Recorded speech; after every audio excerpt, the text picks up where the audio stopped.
Stop what you're doing, because if you thought this story was over, you were very wrong. The narrative you were handed? It's cracking. The calm, controlled explanation we were told to accept without question. It's starting to look less like truth and more like a carefully staged exit strategy. Because after Charlie Kirk's final public statements surfaced, one thing became impossible to ignore. Erika Kirk's version of events no longer holds together, and here's the uncomfortable question nobody wants to ask out loud: why does everything start unraveling the moment Charlie's own words enter the conversation? Why do timelines suddenly bend? Why do statements once delivered with total confidence now need clarification? And why does Candace Owens keep ending up exactly where the dots connect? This isn't about grief. This isn't about conspiracy for clicks. This is about contradictions stacking so high they're impossible to climb around anymore. One story says nothing was wrong.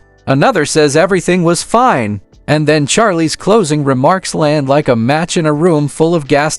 So tonight, we're not reacting, we're dissecting. We're lining up statements, silences, and sudden pivots that no longer feel accidental. Because when a narrative collapses, it doesn't do it quietly. It does it piece by piece, right in front of everyone. And the most explosive this video? Candace tried to warn us, everything starts with the version we were supposed to accept. The clean version. The polished version. The one delivered calmly, confidently, and repeatedly, as if repetition itself could turn it into fact. According to that version, nothing was wrong. Nothing was spiraling. Nothing was happening behind the scenes that the public didn't already know. Charlie was fine. The organization was fine. The pressure was normal. The fears were exaggerated. End of story. Except that's never how real stories work, and it's definitely not how this one worked, because when you rewind the tape and actually line things up, the first cracks appear long before Charlie's final days. They appear in the months leading up to them, buried inside offhand remarks, unexplained tension,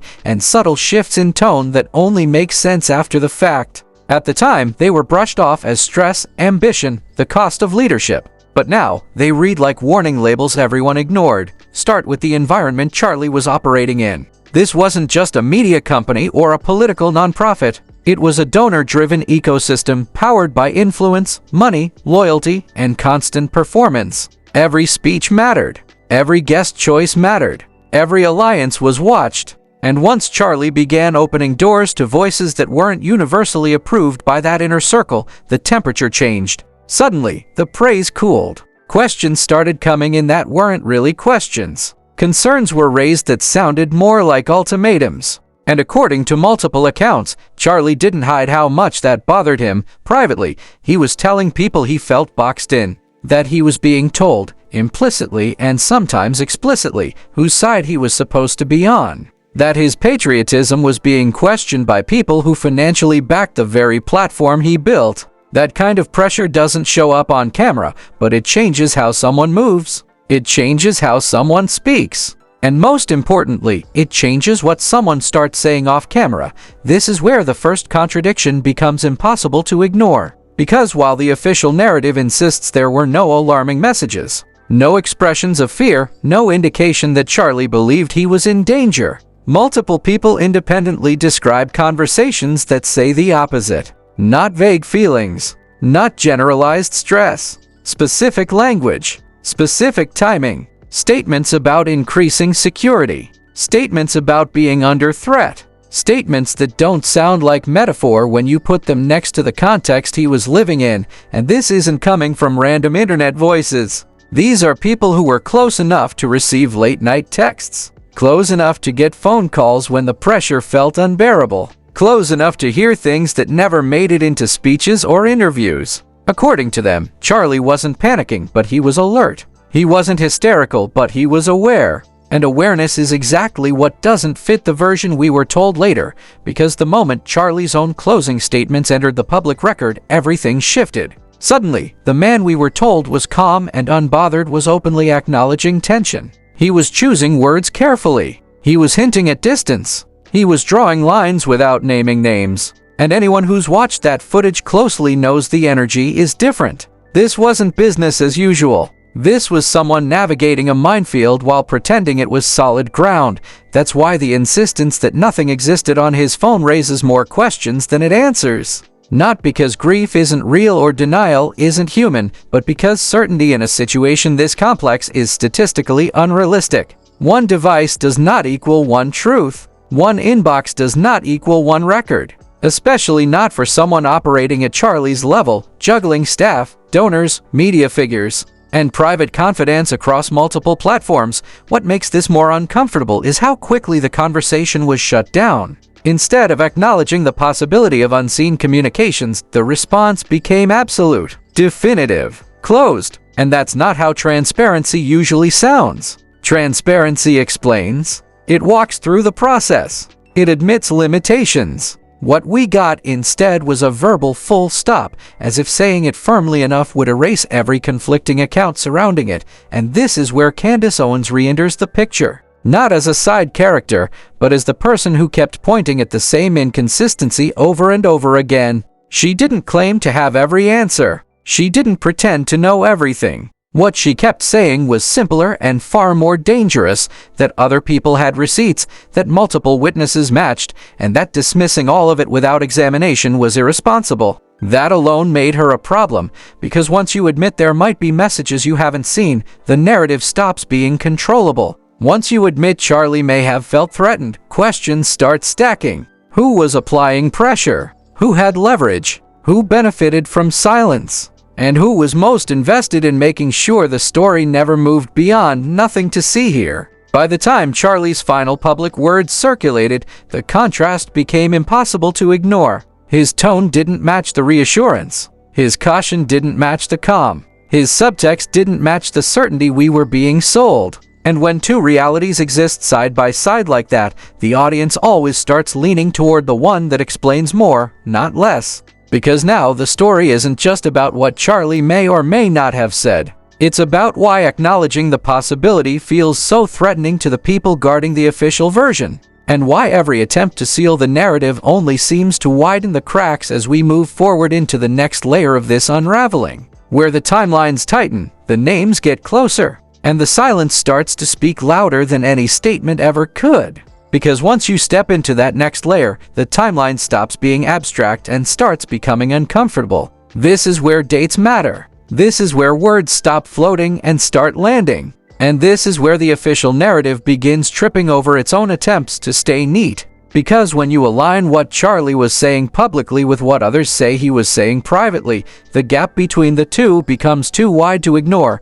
Let's talk about that period leading up to the end. July wasn't just busy, it was volatile. Major events, high-profile speakers, donors watching closely, and a noticeable shift in tone behind the scenes. People who were there describe an atmosphere that felt tight, controlled, and unusually tense. Not celebratory, not relaxed. More like everyone was smiling while mentally keeping score. And according to multiple accounts, something happened during that time that changed how Charlie was being perceived internally. Certain collaborations rubbed powerful people the wrong way. Certain voices were suddenly labeled dangerous, and Charlie, whether intentionally or not, became the lightning rod. By August, the whispers weren't whispers anymore. They were direct messages. Questions about loyalty. Accusations framed as concern. Suggestions disguised as advice. People close to Charlie say he was confused by it. He didn't understand how platforming debate or refusing to play favorites turned into moral suspicion. But confusion quickly turned into frustration, and frustration turned into vigilance. That's when the language reportedly shifted. Not dramatic, not paranoid, but specific. Mentions of needing more security. Mentions of people being angry enough to hurt him. Mentions of not feeling safe in spaces that once felt routine.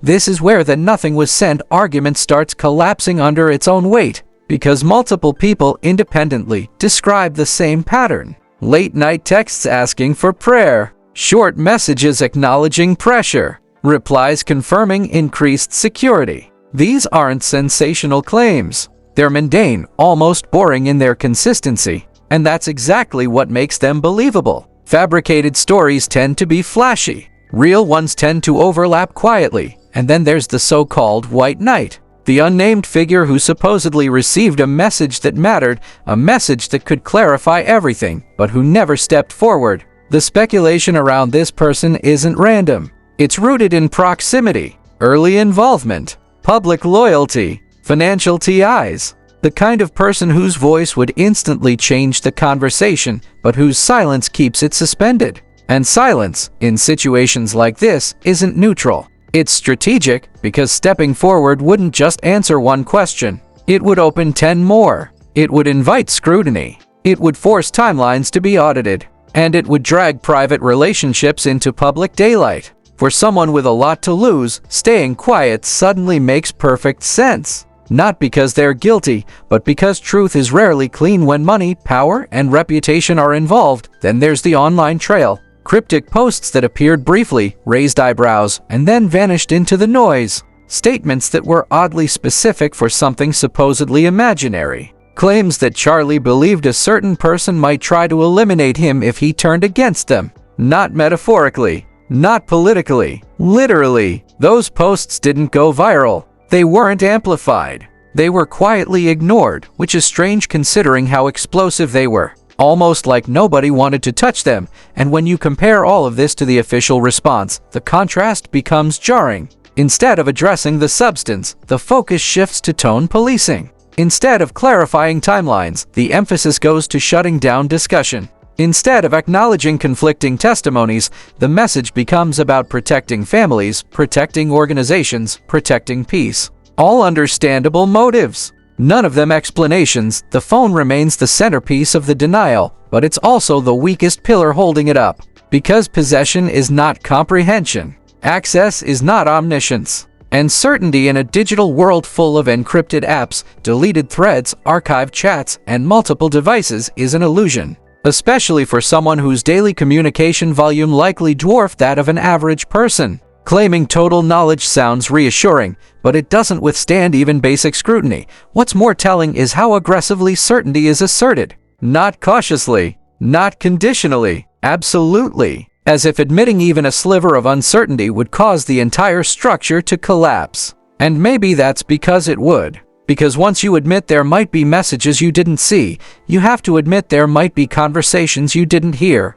And once you admit that, you have to admit Charlie's internal world may not align with the image being presented now. Candace keeps returning to this point, and it's why she hasn't gone away. She isn't arguing emotion. She's arguing probability. She's pointing out that multiple independent confirmations outweigh a single definitive denial. And the more she does that, the more resistance she faces. Which only amplifies the suspicion, because if the truth were as simple as we're told, it wouldn't need to be defended this hard. By the time you reach Charlie's final public exchanges, the tension becomes unmistakable. Conversations that feel edged. Jokes that don't quite land. Moments where it looks like something is being said just beneath the surface. Not a confession. Not an accusation. A signal. And signals only matter when there's something to signal about. At this stage, the question is no longer whether Charlie felt pressure. That seems undeniable. The real question is why acknowledging that pressure is treated like a threat,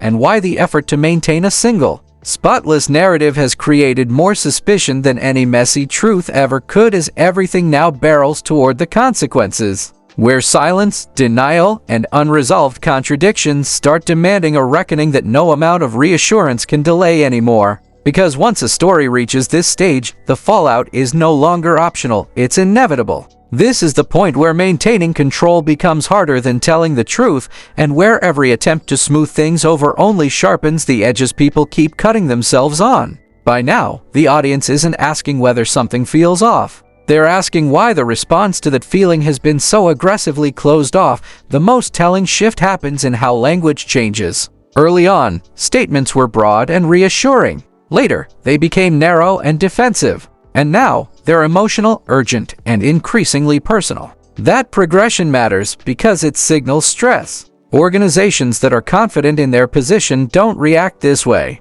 They clarify once, maybe twice, and move on. What we're seeing instead is repetition with rising intensity, as if the same words might eventually overwrite the doubts forming in real time. Public reaction reflects that perfectly. The comments aren't unified, but they are focused. People aren't randomly speculating. They're asking the same questions over and over. Why do multiple accounts align while the official version stands alone? Why does every clarification avoid addressing timelines directly? Why does no one explain how certainty was reached so quickly in such a complex digital environment? These aren't conspiracy questions. They're procedural ones. And procedural questions don't disappear just because they're inconvenient. Behind the scenes, the pressure is clearly mounting. When narratives start fracturing publicly, internal conversations change. Legal counsel gets involved. Statements are vetted more carefully. Language becomes sanitized. You can feel the shift from response to containment. Even without confirmed investigations, the posture alone tells you preparations are being made. Because when stories don't die, people start preparing for what happens if they evolve instead, and that's where the potential consequences come into focus. Not dramatic courtroom scenes or sudden arrests, but something quieter and often more damaging. Reputational erosion, donor hesitation, internal distrust, the slow realization that unanswered questions cost more than messy answers ever could. Organizations built on certainty struggle the most when ambiguity enters the room. Because ambiguity can't be controlled with slogans, this is also where hypothetical resignations and distancing start becoming plausible. Not because anyone is guilty, but because proximity itself becomes a liability. When a story won't settle, people instinctively step back. They limit appearances. They reduce statements. They let others speak for them. That's not strategy, it's insulation. And viewers notice. Silence that once looked dignified begins to look calculated. Distance that once looked respectful begins to look evasive. Candace's role in this phase becomes even more polarizing. To some, she's fanning flames. To others, she's the only one refusing to let them be smothered. What's undeniable is that her claims haven't been disproven. Challenged, yes. Criticized constantly. But disproven? No, and in the court of public perception, that distinction matters. Because credibility doesn't require universal agreement. It only requires surviving scrutiny. Meanwhile, Charlie's own words continue to echo louder than anyone seems comfortable with. Not because they're explosive, but because they're careful, measured, weighted. The kind of language someone uses when they know they're navigating forces larger than themselves.